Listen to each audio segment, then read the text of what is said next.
नमस्कार दोस्तों, आप सभी का study quiz with Nirmala YouTube channel पर स्वागत है। आज मैं हिंदी शिक्षण विधि भाग 6 लेकर आई हूँ। इससे पहले भाग 5 अपलोड किए जा चुके हैं, आप उन्हें ज़रूर देखिए। टोटल ये 15 प्रश्न हैं, यानी कि आपके लैंग्वेज 1 और 2 में 30-30 प्रश्न आते हैं। 15 प्रश्न व्याकरण के आते हैं, 15 प्रश्न शिक्षण विधि के आते हैं। तो मैं शिक्षण विधि के क्वेश्चन लेकर आई हूँ, जो कि रीड के साथ साथ इंडिया लेवल पर जितनी भी टेट होती है उन सभी के लिए इम्पोर्टेंट है। तो चलिए देखते हैं पहला प्रश्न है, किस विधि में कक्षा के स्थान पर प्रयोगशाला होती है? वह विधि बतानी है जिसमें कक्षा के स्थान पर प्रयोगशाला होती है। प्रत्यक्ष विधि, डाल्टन विधि, प्रायोजना विधि, मॉन्टेसरी विधि। तो आंसर हो जाएगा इसका बी, डाल्टन विधि जो होती है उसमें कक्षा के स्थान पर प्रयोगशाला होती है। इसकी कह सकते हैं, इसके प्रवर्तक कौन है? इसके प्रवर्तक है हेलन पार्खस्ट। कौन है? हेलन पार्खस्ट। ये एक लेडी है, इसकी प्रवर्तक है। इसने अमेरिका में 1912 में इस विधि की शुरुआत की थी या प्रयोग किया था। डाल्टन विधि में प्रयोगशाला होती है, इसकी प्रवर्तक हेलन पार्खस्ट है। 1912 में अमेरिका में इसने सर्वप्रथम प्रयोग किया था। ओके, अगला प्रश्न है, किस प्रकार के वाचन में समय व शक्ति की बचत होती है? उस वाचन का नाम बताओ जिसमें समय व शक्ति की बचत होती है। स्वस्वर वाचन में, पठन वाचन में, द्रुत वाचन में या फिर मौन वाचन में? तो इसका आंसर हो जाएगा डी, मौन वाचन। मौन वाचन ऐसा वाचन होता है जिसमें समय व शक्ति दोनों की बचत होती है। कैसे? इसमें यानी मौन वाचन में क्या होता है, गहन अध्ययन किया जाता है, मन ही मन में एकाग्रचित होकर के अध्ययन किया जाता है, यानी कि हमें हमारी आवाज़ निकाले बिना पढ़ना है। मौन वाचन दो प्रकार का होता है, एक होता है गहन वाचन, एक होता है द्रुत वाचन। इसमें समय की बचत भी होती है और शक्ति की बचत भी होती है। समय की बचत कैसे?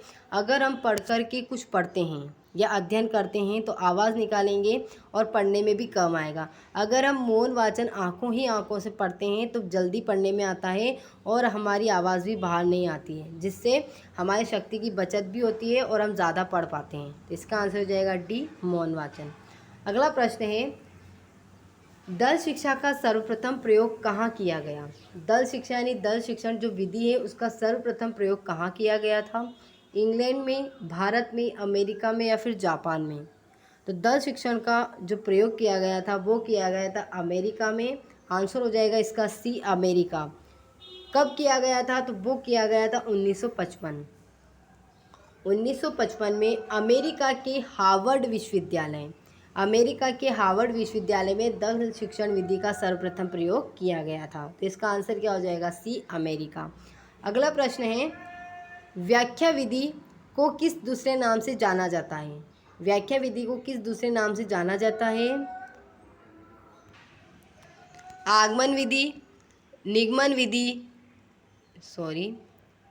व्याख्या विधि को किस दूसरे नाम से जाना जाता है? आगमन विधि, भाषा वैज्ञानिक, निगमन विधि या फिर प्रवचन विधि?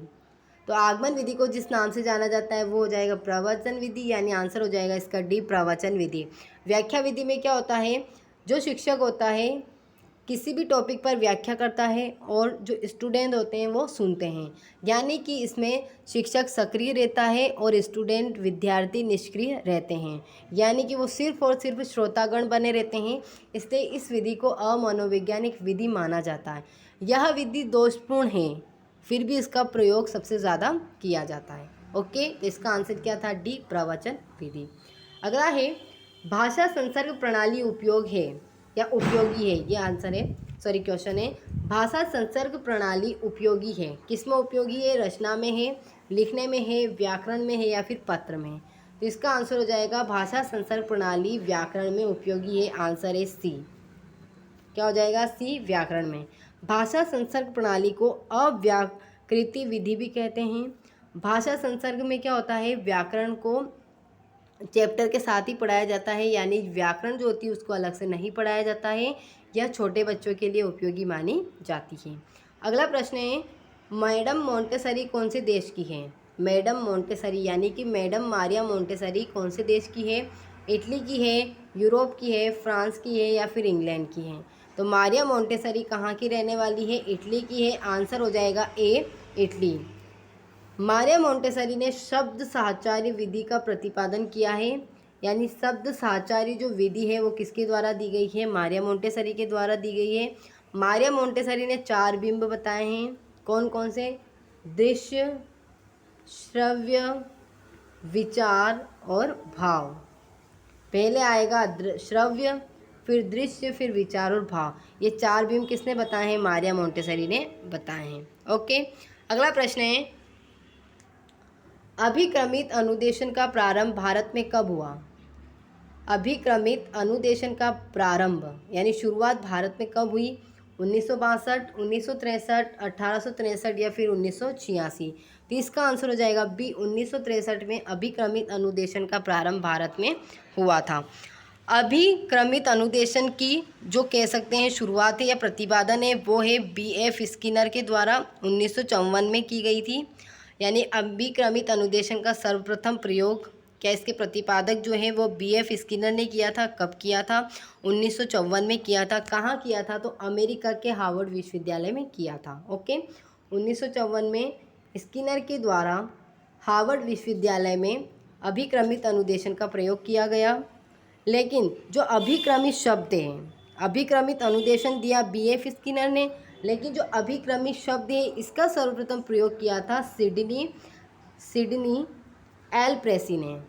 यानी अभिक्रमित शब्द का सर्वप्रथम प्रयोग करने वाले हैं सिडनी एल प्रेसी। भारत में इसका प्रयोग 1963 में हुआ, central pedagogical institute of Allahabad में। ओके, अभिक्रमित अनुदेशन का भारत में प्रारंभ जो हुआ 1963 में हुआ। कहाँ हुआ? Central pedagogical institute of Allahabad में इसका प्रयोग हुआ था। ओके, अगला प्रश्न है, भाषा के अंत हैं कितने हैं? भाषा के अंत है पूछा गया है लेखन, पठन, वाचन या सभी?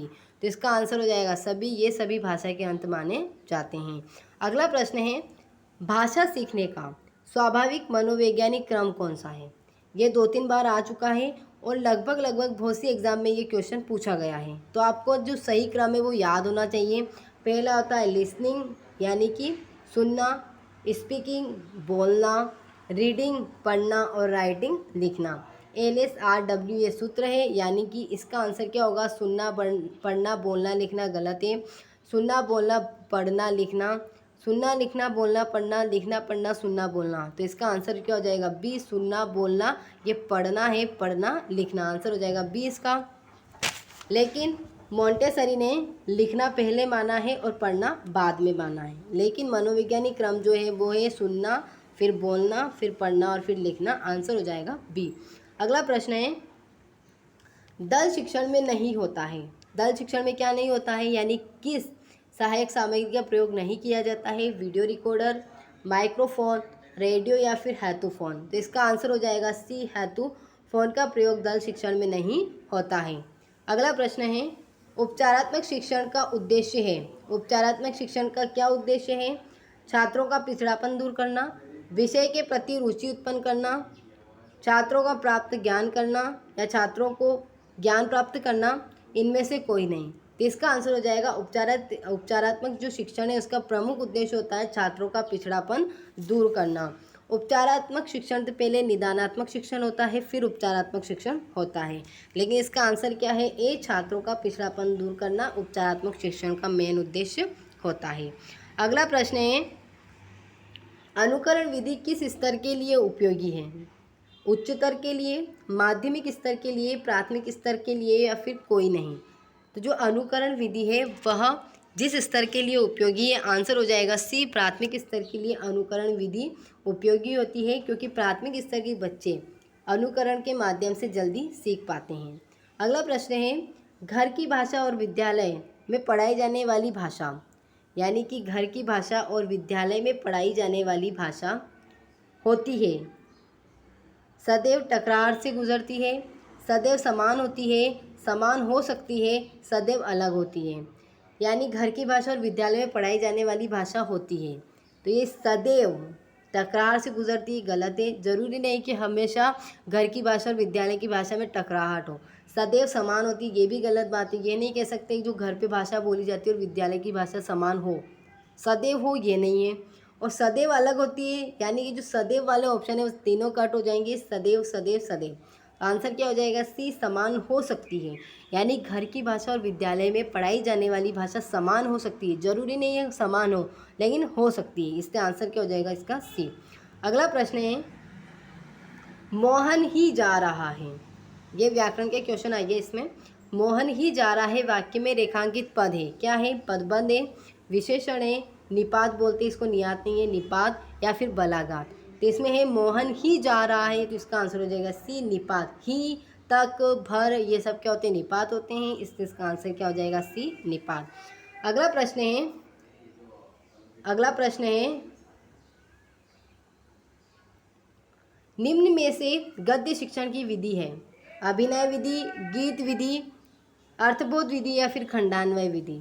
तो गद्य शिक्षण की विधि पूछी है तो वो हो जाएगी अर्थबोध विधि, यानी अर्थबोध विधि गद्य शिक्षण की विधि है। बाकी अभिनय विधि नाटक विधि है, नाटक शिक्षण की है। गीत विधि पद्य शिक्षण की है और खंडान विधि भी क्या है? पद्य शिक्षण की विधि है। इसका आंसर हो जाएगा सी, अर्थबोध विधि जो है वो गद्य शिक्षण की विधि होती है।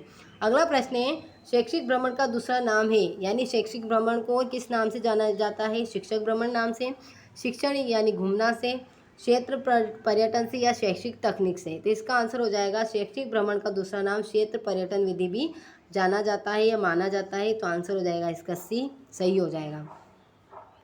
तो ये टोटल 15 प्रश्न थे। आप कमेंट सेक्शन में ज़रूर बताएं कि आपके कितने सही हो रहे हैं, और मेरे चैनल को सब्सक्राइब करें, क्योंकि किसी स्टूडेंट ने मुझे बोला है कि मैम आप रीड की अकॉर्डिंग, यानी रीड का जो सिलेबस है उसके अकॉर्डिंग एसएसटी के चैप्टर वाइज यानी कि यूनिट वाइज वीडियो लेकर आइए। तो मैं बहुत ही जल्दी रीड का जो सिलेबस है एसएसटी का उसके अकॉर्डिंग वीडियो लेकर आने वाली हूँ। तो आपको मेरे चैनल को सब्सक्राइब करना है, जिससे कि आने वाली वीडियो आपको तुरंत मिल जाए।